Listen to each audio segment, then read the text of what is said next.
Hi there, this is Greg Hessel from ReGeneration Resources. And one of the topics that comes up a lot in my work with individuals and teams and organizations around managing conflict is the question of perception.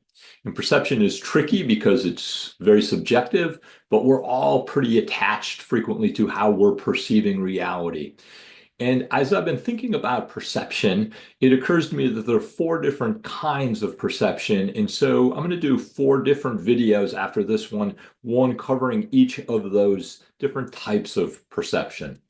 Some perception is about what is happening now. Most of us think that we believe what we see, but in reality, we often see what we believe, and our mind takes shortcuts. It's evolved to take shortcuts, but sometimes what we think is happening actually isn't.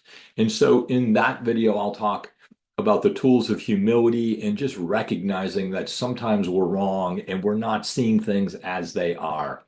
A second type of perception is in conflict, what happened? Who did what to whom? What went down? What were the facts? And people inevitably see what happened in the facts differently. We perceive them differently.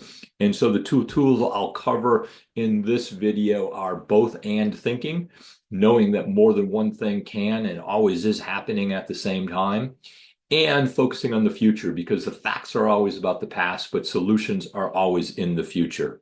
A third kind of perception is perception around what should happen. And people aren't always aware of their beliefs about what should happen.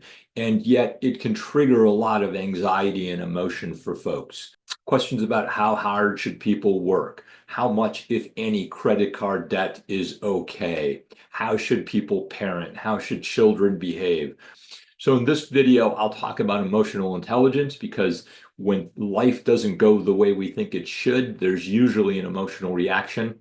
And I'll talk about setting expectations in terms of clarifying, particularly in organizations, here's how we do things here, and an acceptance of different approaches. And lastly, there's a level of perception around what always or never happens.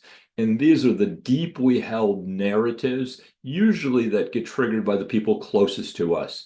And again, because we tend to see what we believe, these narratives usually get strengthened over time and they can be the hardest to shift. Key for shifting these is first becoming aware of those narratives, just mindfulness of the habits of our thinking, and then questioning reality, asking if it's true, trying to get a little bit of distance between our thinking and our reality. Most of us think that whatever we think is true just because we think it, and that's actually not the case.